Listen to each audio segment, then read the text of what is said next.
যে রকেট আকাশে উঠতে মাত্র কয়েক সেকেন্ড নেয় তা তৈরিতে লাগে হাজারো মানুষ, বছরের পর বছর গবেষণা আর অসংখ্য পরীক্ষা। প্রতিটি অংশই যেন আলাদা এক শিল্পকর্ম।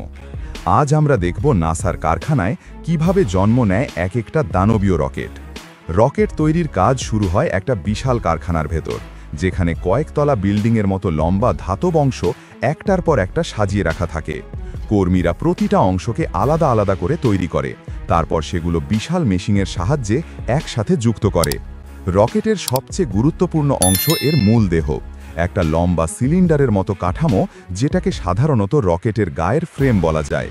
এই ফ্রেম বানাতে বড় ধাতব পাতকে প্রথমে গোলাকার আকারে বাঁকানো হয়, তারপর সেগুলোকে জোড়া লাগানো হয়। এই অংশটার ভেতরেই থাকে বড় বড় জ্বালানির ট্যাঙ্ক, যেখান থেকে রকেট ওড়ার সময় ইঞ্জিন প্রয়োজনীয় শক্তি পায়। তাই কাঠামোটা এমনভাবে বানানো হয় যাতে এটা প্রচণ্ড চাপ, শব্দ, তাপ সবকিছু সহ্য করতে পারে। এত বড় রকেট বানাতে সাধারণ ওয়েল্ডিং ব্যবহার করলে কখনোই যথেষ্ট শক্তিশালী হবে না। তাই এখানে ব্যবহৃত হয় বিশেষ ধরনের ঘর্ষণ ভিত্তিক ওয়েল্ডিং পদ্ধতি, যেখানে আগুন ব্যবহার না করে ধাতুকে এত দ্রুত চাপে ঘষা হয় যে সেটা নরম হয়ে গিয়ে একসাথে মিশে যায়। এইভাবে ট্যাঙ্ক তৈরি করলে বাতাস ঢোকার সুযোগ থাকে না এবং জ্বালানি রাখার সময় কোনো ফাটল বা লিক হওয়ার সম্ভাবনাও থাকে না।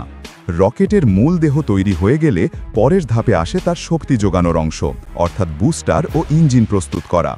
রকেট যখন মাটি ছেড়ে প্রথম আকাশে ওঠে তখন সবচেয়ে বেশি শক্তি লাগে প্রথম কয়েক মিনিটে। এই শক্তিটাই দেয় রকেটের দুই পাশে লাগানো দুটো বিশাল বুস্টার। প্রতিটি বুস্টার এত বড় যে সেগুলো তৈরির জন্য আলাদা লম্বা কারখানা লাগে।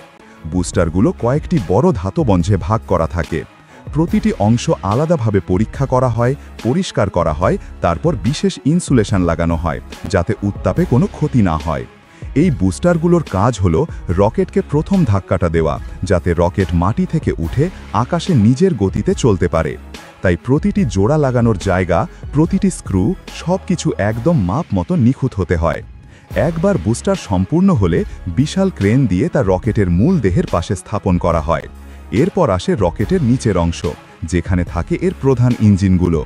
এই ইঞ্জিনগুলো সাধারণ কোনো মোটর নয়, এগুলো এমন শক্তি তৈরি করে যা পুরো কাঠামোকে মহাকাশের দিকে ঠেলে তোলে।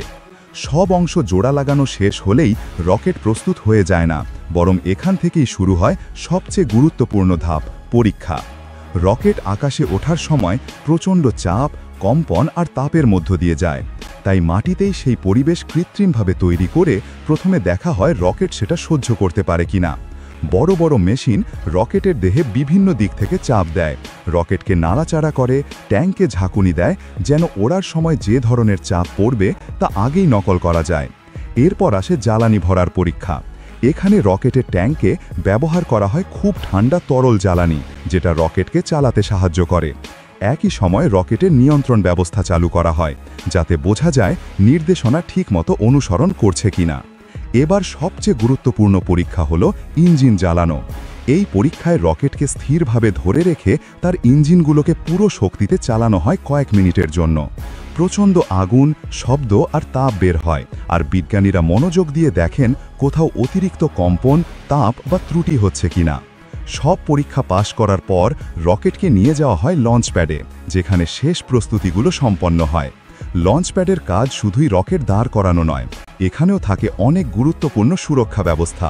তার মধ্যে অন্যতম হলো রকেটের নিচে বিশাল পরিমাণ পানি ছাড়া। রকেট যখন ইঞ্জিন জ্বালিয়ে ওঠে তখন নিচে এমন তাপ আর শব্দ তৈরি হয় যা তা নিজেই নিজের কাঠামোকে ক্ষতিগ্রস্ত করে ফেলতে পারে। তাই লঞ্চের কয়েক সেকেন্ড আগে রকেটের নিচে প্রবল গতিতে পানি ছাড়া হয়। এই পানি শব্দ কমায়, তাপ শোষণ করে আর পুরো লঞ্চ প্যাডটাকে নিরাপদ রাখে। রকেট লঞ্চ প্যাডে দাঁড়ানোর পর প্রতিটি সেন্সর, প্রতিটি সংযোগ, প্রতিটি লাইন আবারও পরীক্ষা করা হয়, কারণ রকেট আকাশে ওঠার পর ভুল ঠিক করার আর কোনো সুযোগ থাকে না। রকেট বিজ্ঞানীরা সারাক্ষণ রেডিও সিগন্যাল, কম্পিউটার ডেটা আর প্রতিটি প্রতিক্রিয়া পর্যবেক্ষণ করেন। সবচেয়ে ছোট সমস্যাও ধরা পড়লে পুরো লঞ্চটাকেই বাতিল করা হয়। সব ঠিক থাকলে কাউন্টডাউন শুরু হয় এবং রকেট মহাকাশের দিকে যাত্রা করে। একটা রকেট তৈরির যাত্রা তাই শুধু বিজ্ঞান বা প্রযুক্তির বিষয় নয়, এটা এক বিশাল কারখানা পরিচালনা, মানুষের দক্ষতা, নিখুঁত হিসাব আর অসংখ্য পরীক্ষার সমন্বয়। রকেটের প্রতিটি অংশ তৈরি হয় এমনভাবে তৈরি যাতে সেটা আমাদেরকে আরও দূরে, আরও গভীর মহাকাশে নিয়ে যেতে পারে। হাজারো প্রকৌশলী, শ্রমিক আর বিশেষজ্ঞের বছরের পর পরিশ্রমে একদিন রূপ নেয় সেই দারুণ মুহূর্ত, যখন রকেট আকাশে উড়ে যায় আর নতুন একটি অধ্যায় শুরু হয় মানবজাতির যাত্রায়।